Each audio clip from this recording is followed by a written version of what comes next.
Shiloh Chapter 11. It's only after I lie back down on the couch that night that I realize what I've done. To Ma and Dad, for one thing. Ma's still awake. I can see the light in the bedroom as Dad goes on down the hall, and then I hear their voices. Not all of what they say, but enough. Ray, told you I just found out about that dog myself. Secrets from me, you and Marty. Till tomorrow. I would have told you then. Every day, the mail to Judd's place mentions that dog to me, and all the time, up on my own property, me not even knowing. I bring my arms up against my ears and hold them there. So many things going wrong, it's hard to remember anything going right. Doc Murphy knows I've got Judd's dog now. Dad's mad at Ma, and we won't know till tomorrow if Shiloh's even going to make it. Worst of all, I'd brought Shiloh here to keep him from being hurt, and what that German Shepherd done to him was probably worse than anything Judd Travis would have had brought himself to do, short of shooting him anyways. This time, when the tears come again, I don't even fight. Don't even try holding back. I must have slept through Dad's going off to work the next morning, 'cause when I wake, Becky's standing beside the couch eating a piece of honey toast and breathing on my face. Dara Lynn's already told her about the dog because she asks right off, "Where's it at, the doggy?"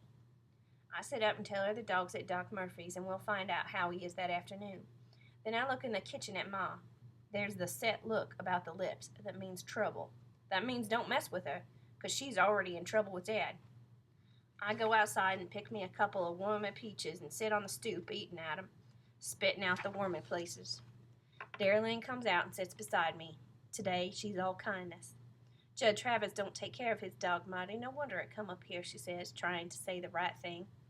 I can tell she's been figuring it all out from what she could overhear between Ma and Pa and Ma and Dad and everything else Ma told her. I take another bite of peach. Wasn't like you stole him, she says. That dog just come up here on its own. Just hush up, Dara Lynn, I say, which I had no business saying. I didn't want to talk to anyone, that's all. Well, you could have told me and I wouldn't have told anyone. Thanks.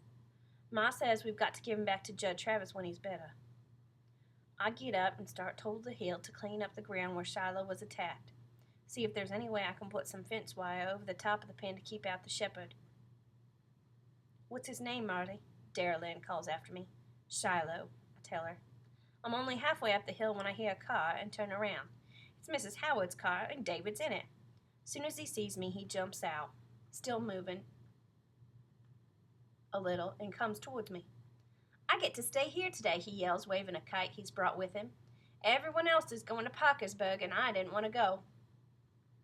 I look over to where Ma and Mrs. Howard are talking, to see Ma nodding her head. I get lonely sometimes up at our house, but today I want to be with that loneliness. Don't want to talk to Dara Lynn, to Becky, to Dad, or even to Ma.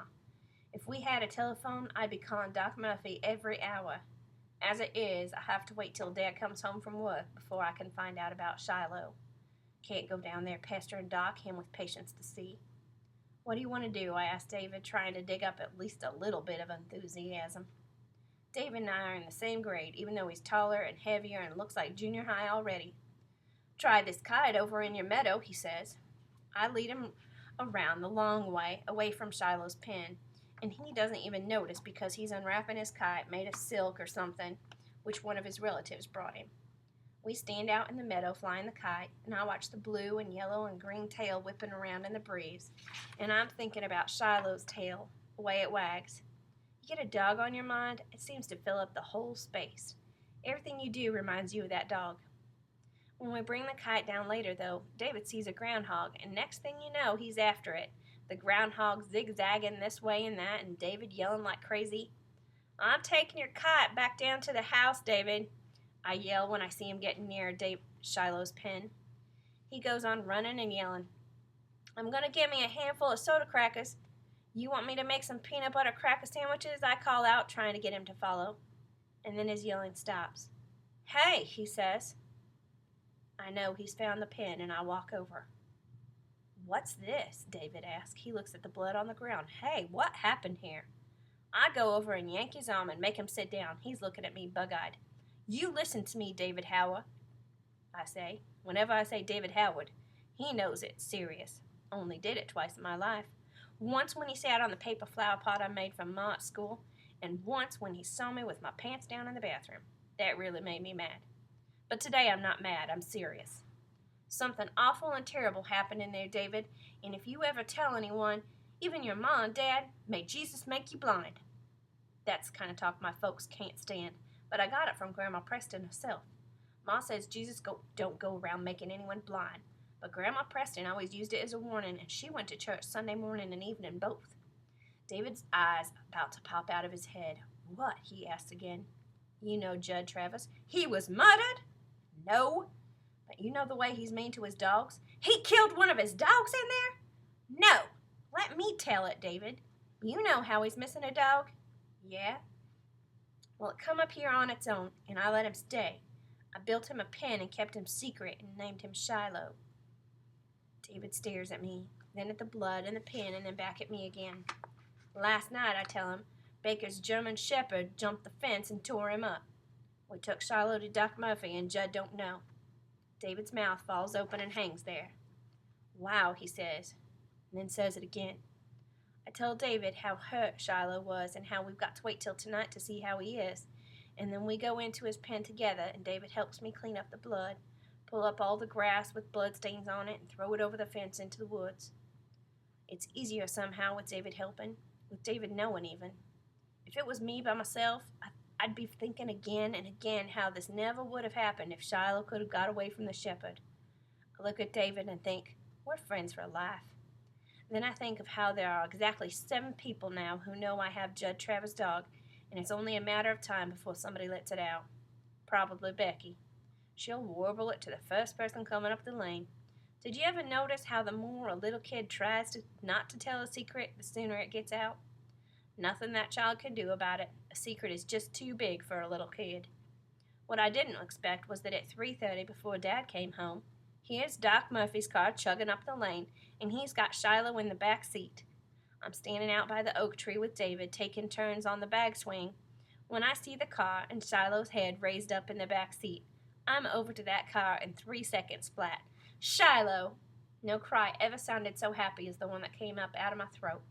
All of us were crowding around the car, Ma and Dara Lynn and Becky and David Howard, and all of us are saying, Shiloh, here boy, and holding out our hands, and Shiloh's trying to lick everything in sight.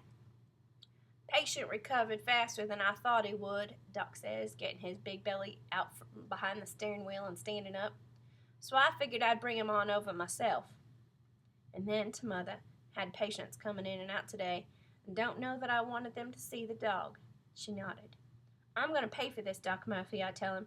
You send the bill to Dad and he'll pay it, but then I'm paying him. Well, son, that's a generous thing to do with a dog that's not even yours, he says. Is he all well now? No, not by a long shot. Think it's going to take a couple weeks to heal, and I can't promise you he'll walk without a limp.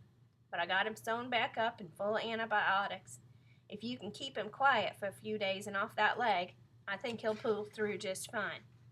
If Ma was mad at me before, she's not now. Not the way Shiloh's licking all over her both arms, getting a quick lick at her face every time she bends close.